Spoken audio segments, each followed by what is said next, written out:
Amen. Praise the Lord. God bless you po. Beloved Almeida children, sa pinagpalang papuring awit, pagdadakila sa mga prayang pangalan ng ating pinamahal Kristo. At sa ating pagpatuloy, narito po tayo ngayon sa pakinig ng salita ng ating pinakamahal na Panginoon. At ito po ay dadalhin ng aming beloved preacher, Nilo D. Guzman. Amen.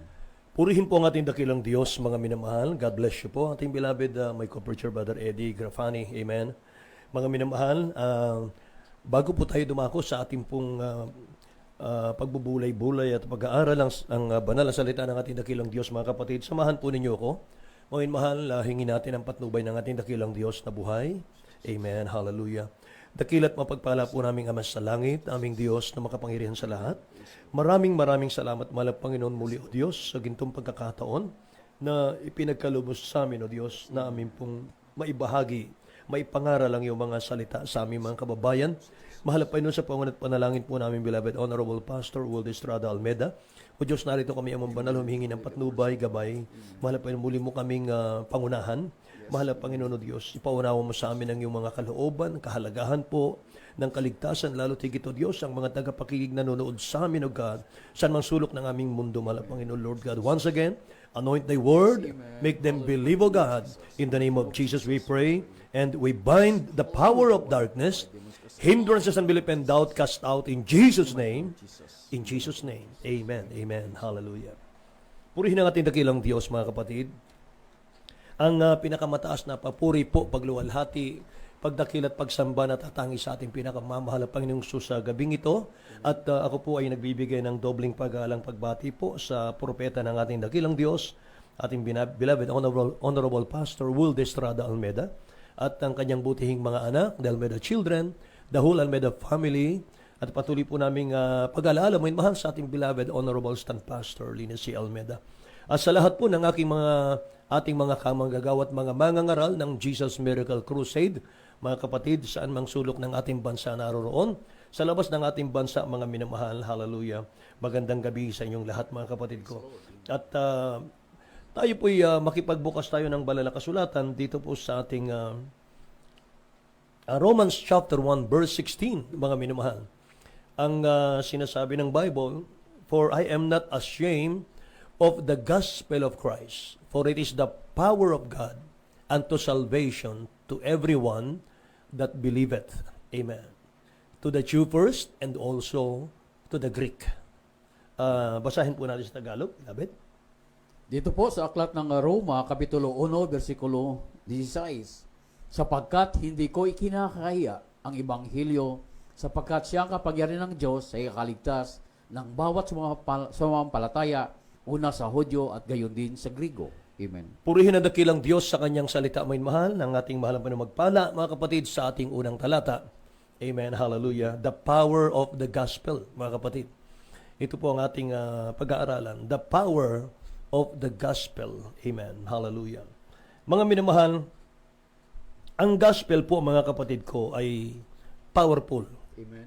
At kung ito po ay dadalhin ng mga nagdadala ng salita ng Diyos, mga minamahal, na hindi ayon sa katuruan ng banal na kasulatan, hindi ayon sa ipinag-uutos ng dakilang Diyos, mawawalan po ng saysayang gospel, mga kapatid. Marami po kasing nagpapakilala sa gospel na para bagang ordinaryong aklat lang, mga minamahal, ordinaryong salita lang. Ano ba talagang gospel, mga minamahal? Sabi ng ating nabasa kanina, gospel is the power of God unto salvation. It was a message of salvation. Kung wala pong gospel, walang salvation. Ngayon, mahal. Kung wala pong gospel, mga kapatid ko, lahat tayo mapapahamak. No? It had life-changing power. Yan po ang gospel. And it was for everyone. Mga kapatid, hindi nagtatangi ng tao ang gospel. Mga kapatid ko. Hinihingi lang ng ating dakilang Diyos na sampalatayanan mo yung gospel. Paniwalaan mo yung gospel. Sapagkat sabi ng ating beloved Honorable Pastor Will Estrada Almeida, salvation is the greatest matter of importance, mga kapatid. Ang ebanghelyo raw, ang kaligtasan daw, mga inmahal, ay siyang pinakamahalagang bagay sa buhay natin, mga kapatid. At ang kaligtasan, mga inmahal, ay nanggagaling po sa pananampalataya mo sa gospel. Amen. Kapag hindi ka saved, kapag wala kang salvation, mga mahal, you're bound for hell. You're bound for hell, mga mahal. Sapagkat sabi ng Biblia, the wages of sin is death. Mga mahal. The wages of sin is death. Death in hell. But the gift of God is eternal life through Jesus Christ our Lord. Mga mahal. Praise the Lord. Purihin ng Diyos. Kaya, gaano dapat pahalagahan po ang kaligtasan? Mga mahal, na nanggaling po sa Ebanghelyo, mga kapatid. Gaano natin, mga minamahal, pahalagahan ito? At bago mo pahalagahan ito, mga mahal, tiyakin mo muna yung kaligtasan nasa iyo ay genuine, mga kapatid. Kinakailangan may pruebo yan, may ebidensya yan. No? Kinakailangan, mga minamahal, na alam mo kung saan ka nakatayo, alam mo kung saan ka naroon, alam mo, mga minamahal, kung ano yung iyong pinanghahawakan, mga kapatid ko. Mga minamahal. So, pagka mga minamahal ang kaligtasan ay nasa iyo, mga kapatid, gaano natin pahalagahan ito? Sabi po ng Bible, it is like a hidden treasure. Ihalin tulad daw natin ito, mga minamahal, sa isang kayamanan na nasumpungan natin, mga kapatid ko, tayo lang nga nakasumpong, mga minamahal, sa ibang lugar. Tingnan nyo, basahin natin. Matthew chapter 13, verse 44 po, Tagalog. Amen. Dito po sa Ebanghelyo ni San Mateo, Kapitulo 13, versikulo 44. Tulad ng kaharian ng langit na natagong kayamanan sa bukid, ay nasumpungan ng isang tao at inilihim sa kanya kagalakay, yumaon at ipinagbili ang lahat niyang tinatangkilik at binili ang bukid na yaon. Ayun, mga minamahal ko. The kingdom of heaven is like the treasure, sabi rito, hidden in a field. Ang kaharian daw ng Diyos or ang kaligtasan, mga minamahal ko, ay itulad natin doon po sa natatagong kayamanan, mga minamahal, sa bukid ng may bukid, the which when a man hath found, sabi rito, he hid it, and for joy thereof goeth and selleth all that he hath, sabi niya, and buyeth that field. Ito po'y kasing halaga raw, mga minamahal ko, ng nakakita ka ng ginto sa lupa ng ibang may-ari, mga mahal, at pilit mo itong bibilihin. Halos ibenta mo po lahat ng iyong ari-arian, makamtan mo lang, mga minamahal, yung lupang may ginto, mga kapatid. Ganun daw natin itulad ang kaligtasan. Ganun natin itulad, mga mahal, ang kahalagahan po ng Ebanghelyo, mga kapatid. Ang kaligtasan po ang higit na mahalaga kumpara sa lahat po ng bagay na meron tayo, mga kapatid ko. Yun po yung meaning ng Matthew 13:44. Natanggapin mo ang kaligtasan with willingness, mga minamahal. Yan po ang gustong ipaabot ng dakilang Diyos. Ang meaning po ng Matthew 13:44, tanggapin mo yung kaligtasan, mga minamahal, sampalatayanan mo ang Ebanghelyo with willingness to give up everything to obtain it, mga kapatid. Meron kang willingness, mga minamahal, na isuko mong lahat ng bagay, makamtan mo lang yung kaligtasan.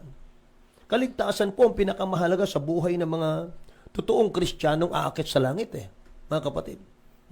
Yan po yung titingnan ng mahal na Panginoon. Yung bang Kristiyanong hindi sila sumasandig sa katuruang enticing words of man's wisdom, mga minamahal. Kaya makikita mo sa Jesus Miracle Crusade, mga kapatid, sa mga member ng Jesus Miracle Crusade, pawang mga himala ng dakilang Diyos ang maririnig mo dito. Amen. Mga minamahal. Amen. Pawang mga miracles, signs, wonders ang maririnig mo rito, mga kapatid. Yan po ang laman ng Ebanghelyo. Yes, yan amen. Po ang gospel, mga minamahal. Gospel is power of God, mga minamahal. Nagmanifest po, nakikita, mga minamahal, yung mga gawa ng dakilang Diyos sa buhay ng mga taong makasalanan, mga kapatid. Dito, mga minamahal, maging mga cancer nagsigaling. Tingnan niyo po, mga kapatid ko. Sabi po ng 1 Corinthians chapter 2, verse 4 and 5. Sabi ron, our preaching, or my speech and my preaching, was not with enticing words of man's wisdom, but in demonstration of the Holy Spirit and of power, so that your faith should not stand in the wisdom of men, but in the power of God. Praise God. Hallelujah. Ngayon, mga minamahal, alam nyo, meron po kasi mga kapatid ko na nangangaral ang Ebanghelyo, ano po, na mas mga minamahal priority yung mga man's wisdom mga kapatid. Oh. Meron nga ngayon mga minamahal nangangaral ng ebanghelyo. Wala na raw himala, mga kapatid ko. Yan ang ating pag-uusapan na ito po. Kaya tingnan nyo mga minamahal sa Jesus Miracle Crusade. Ang mga testimonies po rito talagang living, mga minamahal. Mga buhay na patutual, mga minamahal ko ang mga naririnig nyo rito. Katulad kanina, ang ating beloved Doctor of Medicine, mga minamahal, surgeon po siya, mga kapatid ko. Nag-o-offer po siya, mga minamahal, ng pasyente. Oh. Pero ano mga lumalabas sa bibig niya, mga minamahal? Grabe, mga himala ng Jesus Miracle Crusade, mga kapatid. Amen. Oh, mas higit niyang pinahalagahan mga minamahalang kaligtasan, mga kapatid ko, kaysa doon sa kanyang profesyon, mga kapatid. Purihin ang mahal na Panginoon, mga minamahal. Kaya, alam niyo, may mga nagtuturo po kasi mga mahal, wala na pong himala ngayon, lipas na daw.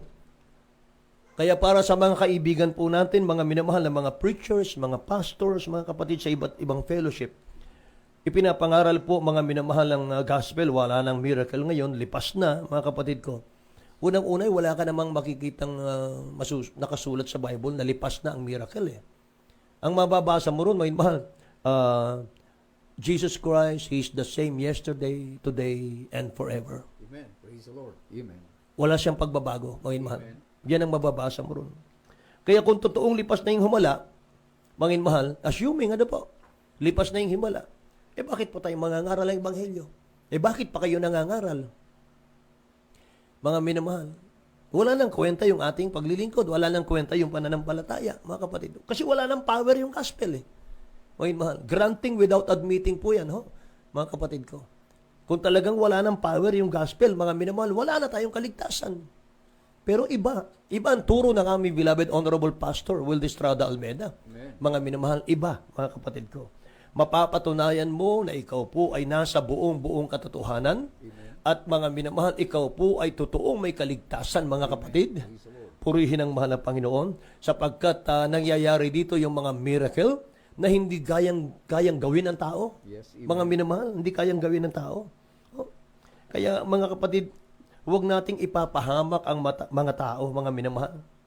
Huwag nating ipapahamak ang mga tao. Kapag hindi na sumampalataya ang tao sa gospel, maimpyerno na ang tao. Kaya ipakilala natin ang ebanghelyo, mga minamahal, na kakaiba sa lahat ito. Powerful, mga minamahal, ang gospel. Gospel is the power of God, sabi rito. Bakit magkakaiba ang mga pangangaral ng mga mangangaral? Ang iba po, mali ang paniniwala sa Bible. Mga mahal, bakit kaya, mga kapatid? Dahil hindi po lubos na sumunod sa dakilang Diyos. 100%, mga mahal. Ang ibang nagdadala ng Word of God po Huwag kayong masaktan, mga minamahal. Mga kapatid, sasabihin ko lang po yung totoo, mga mahal. Sapagkat marami rin pong nagtatanong, bakit si Evangelist Will Estrada Almeida ay gano'n na lang ang power ng Diyos sa kanya, ng dakilang Diyos sa kanya. Bakit gayon na lang na ano ba yung sikreto niya, mga minamahal? Mga kapatid. Alam niyo, mga minamahal, beloved pastor natin, mga kapatid ko, ay sabi niya, follow God without any mental reservation, but rather with an open heart. Yan ang sinasabi niya lagi sa atin, di ba? Mga mahal. Lagi niyang ipinapangaral niya, pag siya po yung nangangaral sa telebisyon, mga minamahal ko, sa mga cities, sa mga mega crusades, mga minamahal. Ang sinasabi niya, mga minamahal, follow God without any mental reservation, but rather with an open heart, mga kapatid. Yan ang kulang. Yan ang kulang sa atin, mga minamahal, kaya naipapangaral natin yung gospel na walang power. Kasi ang ating pong pagsunod, may reservasyon. Mga minamahal ko, secondary lang ang mahal na Panginoon sa atin Ganyan po. Paano mag-manifest ang word, ang power? Paano mag-manifest mga mahal ang miracles, mga kapatid? At tingnan niyo mga mahal sa Matthew chapter 17.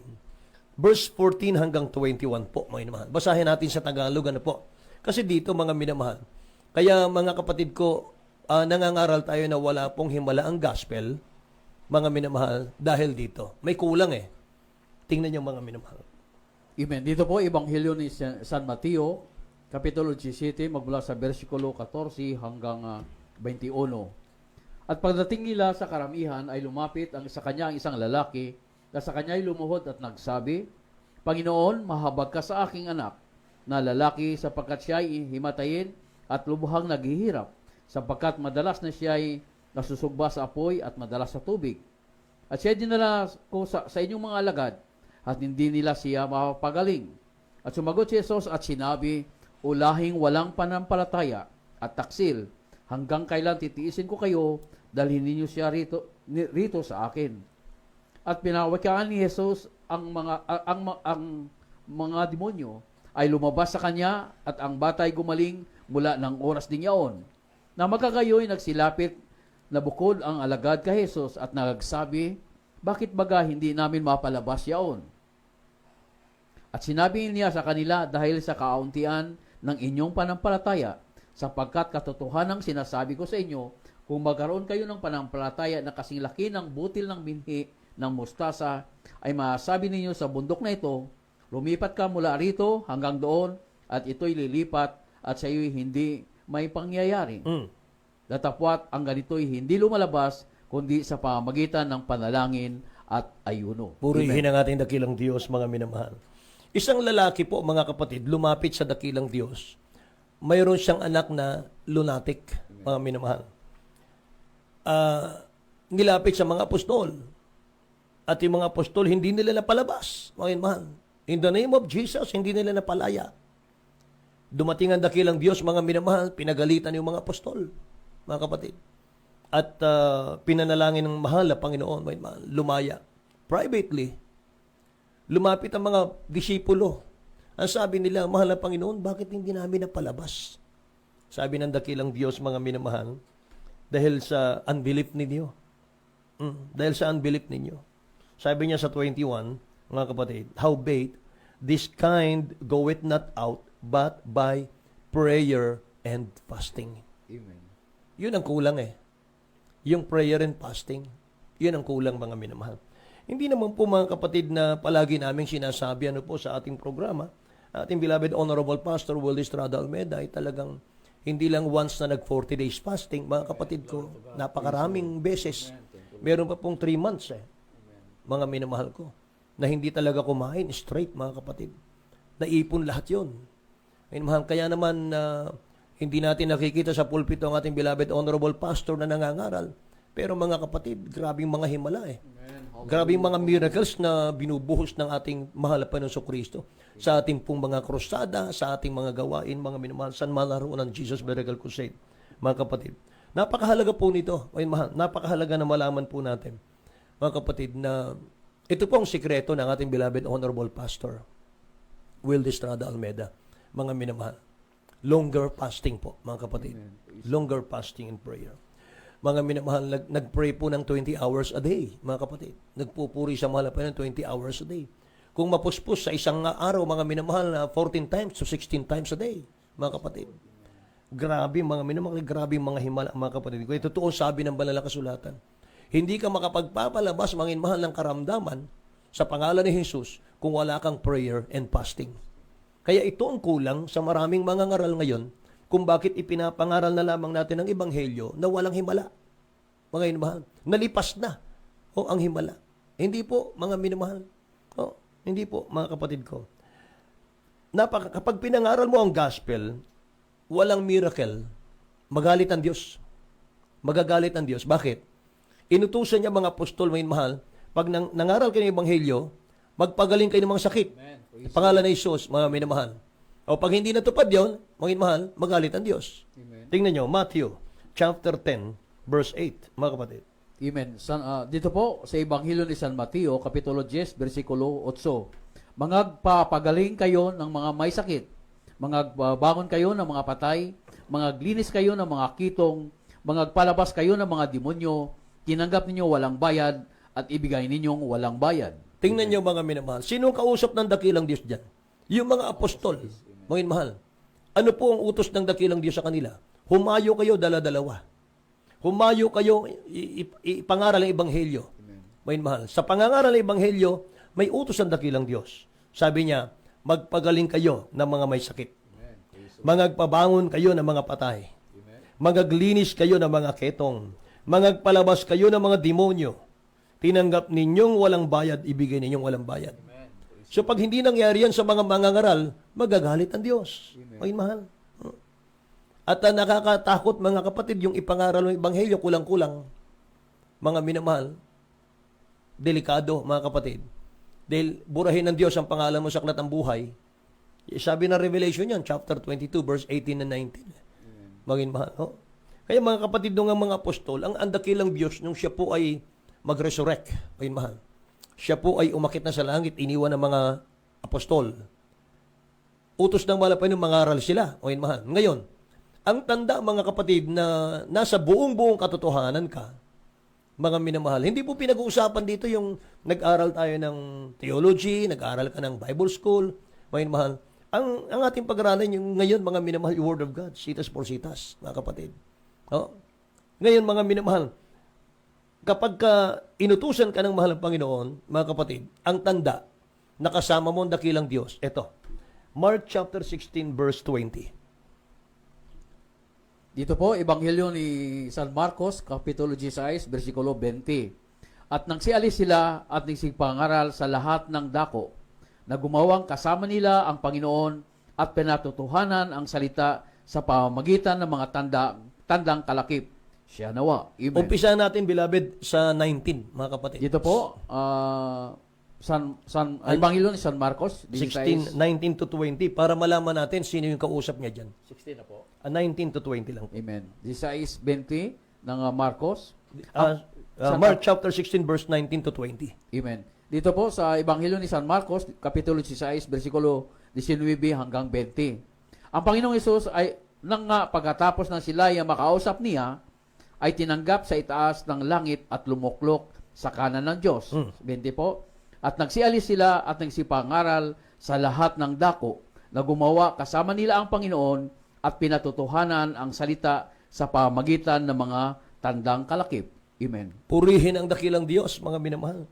Ang sabi ron, nung sila po'y utusan, mangaral ang Ebanghelyo, mga minamahal, nagsialis sila, nagsipangaral sa lahat ng dako, ang sabi rito, na gumagawang kasama nila ang Panginoon. Yes, amen. At pinatutuhanan, dapat may patunay. With signs. At pinatutuhanan ang salita na kanilang ipinapangaral sa pamamagitan ng mga tandang kalakip, siya nawa. Amen. Yan mga minamahal ang nangyari. Kaya mga kapatid, kung ipapangaral mong ebanghelyo, walang kapangyarihan, hindi ka sasantuhin ng demonyo eh. Hindi ka sasantuhin ng demonyo eh, mahal. Mananatiling alipin ng tao sa kasalanan. Manatiling alipin ng tao may mahal sa evil spirit. Evil spirit kasi yung umaalipin sa tao sa kasalanan, sa karamdaman, sa kahirapan. Ay, mahal.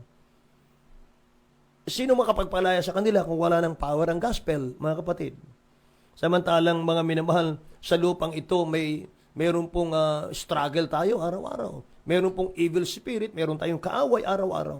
Sabi ng Ephesians 6:12, "For we do not wrestle against flesh and blood, but against principalities, against powers, against the ruler of the darkness of this world, against spiritual wickedness in high places." Mga minamahal, yan ang ating kaaway. Yung mga masasabang espiritu, mga kapatid ko, in high places, sabi rito. Mga minamahal, yun po yung umaalipin sa tao. Kaya ang goal po ng diablo, mga minamahal, distraction. Amen. Para wasakin ang buhay ng tao.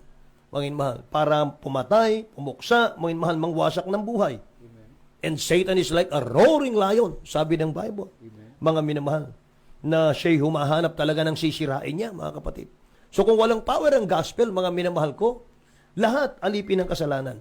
Pero mga minamahal, hindi po yan sa Jesus Miracle Crusade. Amen. Praise the Lord. Hindi yan, mga minamahal, sa Jesus Miracle Crusade, mga kapatid. Kapag nakilala mong ebanghelyong totoo, mga minamahal, you're overcomer. Yes, amen. Mga kapatid ko.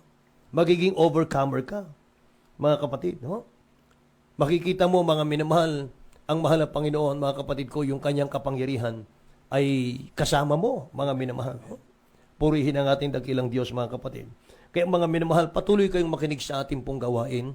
Mga minamahal, iba-ibang mga patutuong yung mapapakinggan sa malalagawain itong mga kapatid. Yung kanilang mga experience, mga minamahal ang kanilang binabahagi, kung gaano katotoo buhay ang ating malapanong susagawain ito, mga mahal.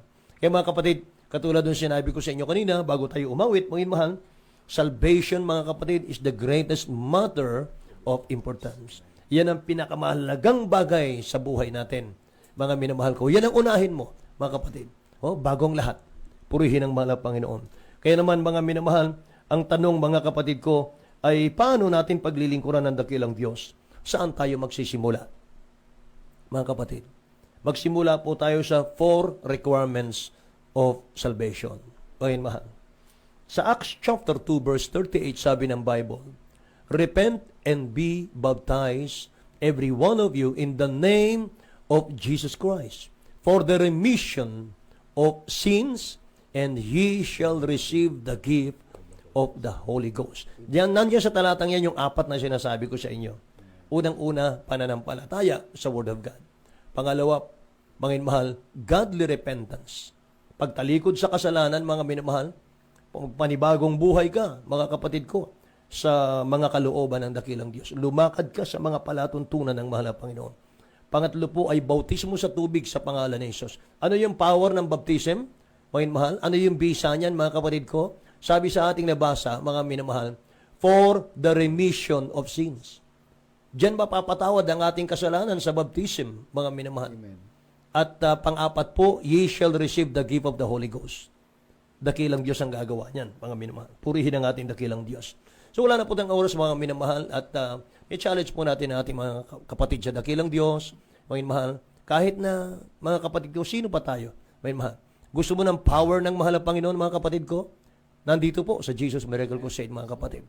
Sa pawal at panalangin, ating beloved Honorable Pastor Will Estrada Almeida. Narito po tayo sa isang magandang awitin bago tayo manalangin sa ating pangailangan.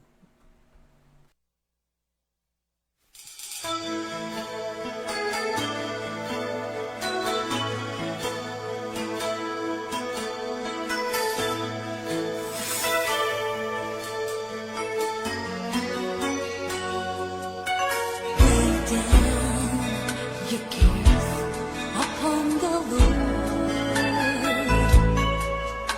for He cares so much than you do. He won't ever leave you at times when you need Him the most. Call upon His name, and He will always be there. The Father knows what's best for you. Guiding each step you take when you walk in truth. Obeying His word is all you have to do. He'll be right on your side, taking care of you. Amen. Praise the Lord. God bless you po. Beloved Brother Milo Diosman, our good preacher sa salita ng ating pinakamahal Peso Kristo. At ating po na pakinggan, ating nga po narinig ang Ibanghelo ng ating dakilang Diyos. Ito po ang isa nating kapangyarihan upang ating makamtan ang kaligtasan at upang tayo po'y masamahan ng ating dakilang Diyos. Ibig sabihin, ang Ibanghelo ng ating pinakamahal na Panginoon ay naroon lamang sa kanyang tunay na anak. Kaya sa aming mga kababayan, lalo na po ang mga baguhan naghahanap ng katiyakan sa buhay na walang hanggan, amin po kayong inibitahan, tanggapin niyo po ang pag-ibig ng ating dakilang Diyos. Tanggapin niyo po ang kaligtasan na nais ibigay sa inyo ng ating pinakamahal na Hesus Kristo. Sundan niyo po ang miksing panalangin bilang pagtanggap sa ating pinakamahal na Panginoon. Opo, dakilat mapagpala naming Ama, Diyos na makapangyarihan sa lahat, sa dakilat makapangyarihan pangalan niyo po, mahal na Panginoong Hesus. Maraming salamat, dakilang Diyos, sa iyong mga salita na aking napakinggan. Narito po ako, isang taong makasalanan, buong puso na po pakumbaba, lumalapit sa iyo, dakilang Diyos. Inaamin ko po, ako po'y nagkakasala, ako po'y nagkakamali. Patawarin niyo po ako, mahal na Panginoon, sa lahat-lahat ko po mga kasalanan sa iyo. Dalangin ko po, mahal na Panginoon, na tulungan niyo po ako na maging tunay mo pong anak sa puso, gawa at katotohanan. Tinatanggap kita bilang Diyos at Hari na aking buhay. Sa pangalan ni Jesus, aking dalangin. Amen and amen. Praise the Lord. Opo, aming pinakamahal na Panginoon, maraming salamat, dakilang Diyos, sa iyong kabutihan, sa iyong dakilang pag-ibig sa bawat isa amin. Sa pangunang panalangin po ng aming mahal na Pastor Will Estrada Almeida, yun time prophet, O God. Patawarin niyo po ang lahat ng mga baguhang tumanggap sa iyo. Tulungan niyo po sila, mahal na Panginoon, na maging tunay mo pong anak sa puso, gawa at katotohanan. Iligtas niyo po sila niyang kanilang mga mahal sa buhay. Ito po ay aming samat dalangin. So nang dalangin ng Emblem Pastor, sa pangalan ni Jesus we pray. Amen and amen. Praise the Lord. At sa ating mga prayer request, sa ating mga pangailangan po, patuloy po tayong sumampalataya sa ating pinamahal na Kristo. Sa paunang panalangin po ng aming beloved noble Pastor, Evangelist Wildy Almeida. Alam po namin, hallelujah, kayang-kaya po kayo abutin ng ating dakilang Diyos. Tulad nga po ng isa po sa nating minamahal kapatid, nagpadala po siya ng prayer request, kahapon lang po ito, beloved Elvira Saludares, hallelujah, ngayon po, nagpadala ng message, nagpapasalamat, dahil granted po ang kanyang prayer request, nung pinadala niya po kahapon, sa unang dalangin po ng ating beloved Pastor, tunay kapuri-puri, hallelujah, ang gawa ng ating pinamahal na Kristo. Bilang point of contact po, ipatong niyo po inyong isang kamay sa inyong gadgets na kung alin po inyong ginagamit at isang kamay sa parte ng karamdaman na inyong katawan o dalawang kamay po sa mga problema, hallelujah, mga bisyo. Sa paunang panalangin natin, beloved Pastor, tayo po'y sumampalataya sa ating dakilang Diyos. Upo aming pinakamahal na Panginoong Jesus, maraming salamat sa inyong dakilang pag-ibig. Muli, narito po kami mahal na Panginoon sa paunang panalangin po na ay mahal na Pastor, beloved Evangelist Wildy Almeida, you intend prophet, O God. Patawarin niyo po kami dakilang Diyos at iunat yung pagpalang kamay. Sama-sama po namin pinapaabot sa iyo, mahal na Panginoon, ang lahat po namin mga kababayan, mga baguhan, mga kapatiran, nagpadala po ng kanyang mga pangalan sa mga prayer request, O God. Abutin niyo po dakilang Diyos, walang imposible sa iyo, mahal Panginoon. Ni ang lahat po namin mga kapatiran na umasa sa iyo. Abutin niyo po dakilang Diyos, isa na po riyan, beloved Aurora Retiro Santos, mahal na Panginoon, may bara po ang kanyang puso. Pagalingin niyo po dakilang Diyos, hallelujah. Beloved Cristela ang Clemente, nakagat po siya ng pusa, mahal na Panginoon, hallelujah, gintulot, mahal na Panginoon. Ang rabies, ganun din po, beloved Aurelia Sagon, complete healing dakilang Diyos sa kanyang gallstone at sa sakit, sa sikmura dakilang Diyos at sa kanyang dibdib. Beloved Analisa Binyalis, meron po siya uric acid, diabetic po at high blood. Abutin niyo po lahat dakilang Diyos. Beloved Rowella Manibo, mawala ang panginig ng kanyang kamay. Paglingin niyo po dakilang Diyos. Beloved Henry Manibo, mawala po ang ugong sa kanyang tainga at gumaling na rin po sa kanyang high blood. Dalangin niyo po namin dakilang Diyos, beloved Nelia Laura. Abutin niyo po, mahal po yun, patuloy, hallelujah, panghawakan ang kanyang paglilingkod sa iyo, mahal po yun. Beloved Joan Katigbi, masakit po kanyang puson. Beloved Nilda Ramiro, paglingin niyo po dakilang Diyos sa kanyang pneumonia. Beloved Romeo Tumio, pre-request po, mahal po yun, sa kanyang bunga na paglingin po ang kanyang karamdaman. Beloved Ani Sige, inuubo po dakilang Diyos, hallelujah, makati po kanyang lalamunan at hinihingal po, mahal na Panginoon. Beloved Clear Size Padre, may sakit po sa kanyang ulo dakilang Diyos o kanyang utak. Beloved Gloria Arriba, mag-grant po ang kanyang request, hallelujah, na makauwi na po ang kanyang mga anak. Upo, mahal na Panginoon, lahat po ng pangalan na ang binanggit dakilang Diyos ni aming mahal kapatiran na umasa sa iyo sa mga oras nito. Abutin niyo po dakilang Diyos sa unang dalangin po ng aming beloved Pastor Lisa Almeida, lahat ng karamdaman na aming binabanggit, hallelujah, demons cast out in Jesus' name. Lahat ng karamdaman cast out, be healed right now. Problema at kahirapan cast out in the mighty name of Jesus. Complete healing, pagpapala nagmumula sa aming pinakamahal na Kristo in the mighty name of Jesus. All vices began, all problems solved right now, in the mighty name of Jesus. Amen and amen. Praise the Lord. Hallelujah. Hallelujah. Thank you so much, Jesus. At sa ating pagpatuloy, narito po muli ang aming beloved ordained preacher ni Ludi Guzman. Amen. Purihin ang dakilang Diyos, mga minamahal. God bless you po, mga kapatid ko, sa ating mga nagbigay ng mga prayer request, mga kapatid. At umasa kayo, mga minamahal, hindi maigsi ang kamay ng mahal na Panginoon sa ating mga pangangailangan. Hindi po bingi ang mahal na Panginoon sa ating mga karaingan, mga minamahal ko. Katulad po ng nabanggit kanina, aking beloved my co-preacher Brother Eddie, may mahal, ating tagapakinig sa gabing ito. Kagabi lang siya humingi, mga minamahal, ng prayer request. At ngayon, mga minamahal ko, tinugon na ng mahal na Panginoon ang kanyang panalangin. Purihin na dakilang Diyos, ating beloved Sister Elvira Saludares. May mahal, God bless you so much po. Mga kapatid, nagpapasalamat po dahil granted ang prayer request na maklear ang medical exam. Amen. Hallelujah. Napakabuti ng mahal na Panginoon, may mahal. Kapuri-puri ang dakilang Diyos na buhay, mga kapatid. Sinong hindi maglingkod sa ating mahal na Panginoon? Pawang kabutihan, may mahal ang kanyang iniisip para sa atin. Kaya may mahal, patuloy kayong manood sa atin. Patuloy kayo sa mabaybay. Mula Lunes po hanggang Sabado, alas 7 hanggang alas 8 po ng gabi tayo. May mahal ang Facebook page po natin ay JMCIM. Alas 10 Bataan, mga kapatid ko. Ating telepono ay 0917-6755-160, mga kapatid. Purihin ang dakilang Diyos, mga inmahal, ang ating pong official website, mga kapatid, www.jmcim.org. Amen. Hallelujah. Yan po ang ating main church, mga kapatid ko. Purihin ang malang Panginoon. At muli pansamantala, kami nagpapaalam sa inyong lahat, mga inmahal. Ngunit pansamantala lamang, sa araw po ng bukas, ibabalik po kami, God willing, malusog ang ating pangangatawan. Sa ngalan po, ating beloved Honorable Evangelist Pastor Will Estrada Almeida, yung balingkod sa Papawid, Brother Nilo de Guzman po lamang, Brother Eddie Grafani, mga mahal, technical side po natin, Rachel P. de Guzman, Joy Risgado, at mga minamahal Joseph de la Cruz ang sasabing, we love you so much, but there is Jesus who loves you more and more. God bless you all. Good night po. He will always be there. The Father knows what's best for you. Guiding each step you take when you walk in through.